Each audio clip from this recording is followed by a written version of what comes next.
வார்த்தைகளுக்குள் அமைந்திருக்கும் தர்க்கவியல் தொடர்பை கொண்டு விடுபட்ட வார்த்தையை கண்டுபிடிக்க. மேன், பயோகிராஃபி,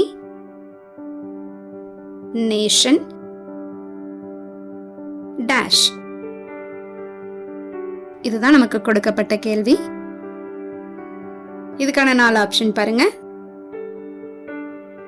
இப்ப மனிதனுக்கு சுயசரிதை இருக்கும். அப்ப மேன் அப்படிங்கும் பொழுது பயோகிராஃபியை நம்ம மேட்ச் பண்ணியிருக்கோம். அதே போல நாட்டுக்கு வரலாறு இருக்கும்.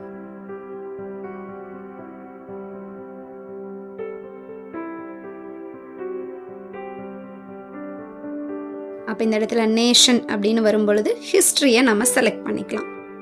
சரியான பதில் ஆப்ஷன் சி, ஹிஸ்டரி.